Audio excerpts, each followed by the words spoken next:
So, the University of Edinburgh has a QS World Ranking rating of 27, and considering there are thousands of universities in the world, 27 is really high. It also states that it has an academic reputation of 98.3, which is a very high score, because obviously that's very close to 100. So overall, in terms of the world rankings, in terms of its view from the world's perspective, the University of Edinburgh is highly respected and very highly ranked. In the complete university guide, it is ranked 15 out of the whole of the UK, which is again amazing. It received an overall score of 80%, entry standard score of 93%, student satisfaction score of 74%, and research quality score of 85%. So overall, again, very high score, so very highly ranked in both the world's perspective and the UK's perspective. And obviously, being so highly ranked is going to be fairly competitive. The acceptance rate for the University of Edinburgh actually varies depending on the course quite a bit, but in terms of undergraduate study, it can vary from 15 to 47%. So overall, it is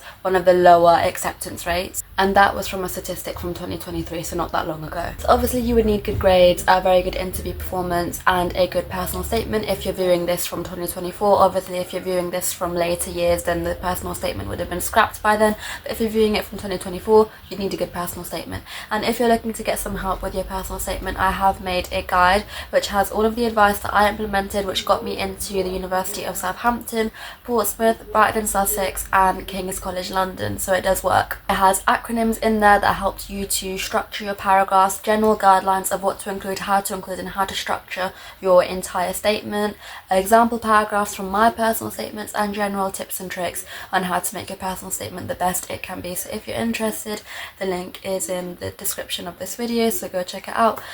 Anyway, back to the video. The University of Edinburgh does have a wide range of prices for accommodation, which are dotted around the city for first years.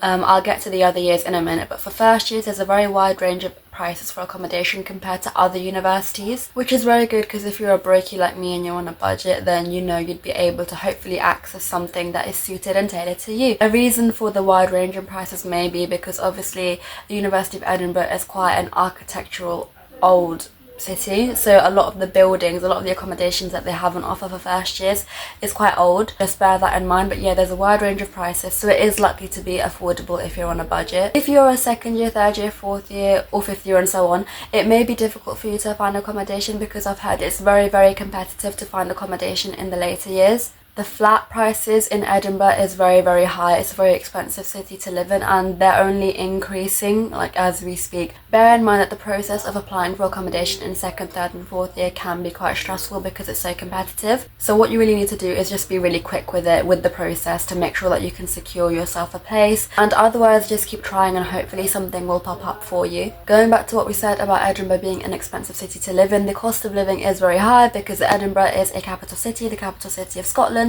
So like London, which is the capital city of England, the cost of living is infamously high. Not as bad as London, but pretty close to it. So obviously, wherever you live, to be honest, especially if you're a student that's moving to live in the city, you are really going to feel the pressures of having to budget and having to save your money and spend wisely. But you'll feel this probably more in Edinburgh, especially if you're the kind of person that likes to go out a lot and likes to eat out a lot. Then you'll definitely feel like the strain and your bank account crying. The best words of advice that I can give is just to be sensible with your money. Learn how to get the best deals on food, learn how to get the best deals on everything really, and just be really wise about how you spend it. Learn saving tricks and tips from the banks. Like, banks always give out these saving tips.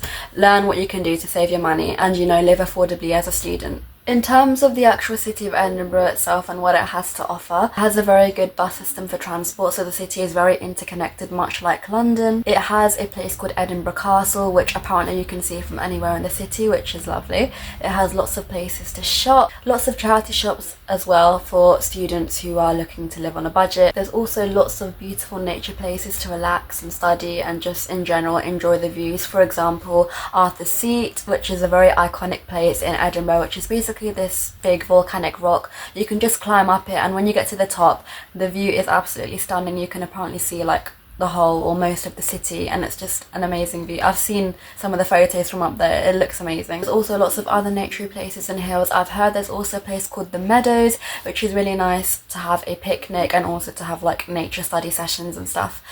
It isn't I've heard the best place to go at night, so just avoid it at night, or just go in groups if you're going at night for whatever reason.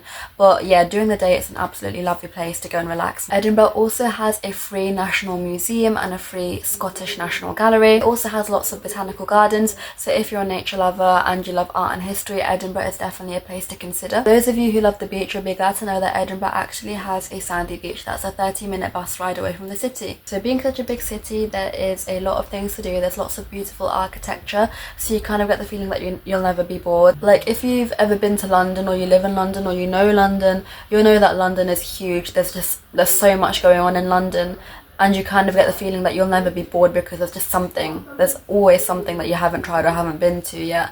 Edinburgh, I suppose, is kind of the same, because obviously it's a capital city, it's a fairly big city, so there's lots of stuff to explore. Like, especially considering my last 2 videos have been on fairly small university cities. The University of St Andrews, which is in the small town of St Andrews, and the University of Exeter, which is in the small city of Exeter.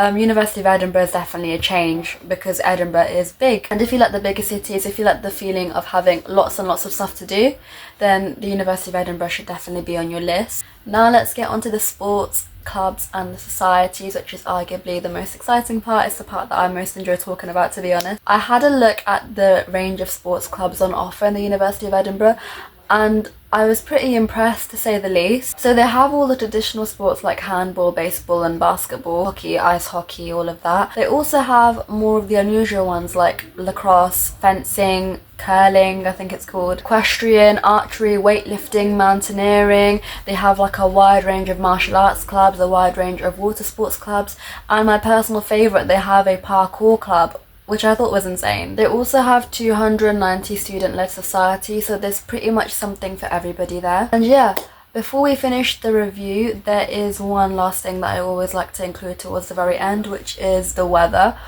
In Edinburgh, it's in Scotland, and Scotland's weather isn't known to be the best. It does rain quite a lot, and there isn't much sun. It's only really in the summer months that you get more of the sun.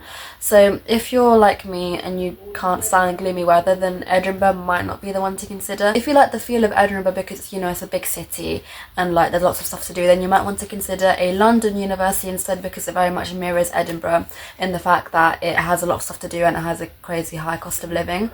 I am planning on doing a few reviews on the London universities, because obviously there's a lot of them to get through. So yeah, just keep an eye out for that. But yeah, I don't think I have anything left to say other than good luck with your university applications. You got this, and yeah, bye guys.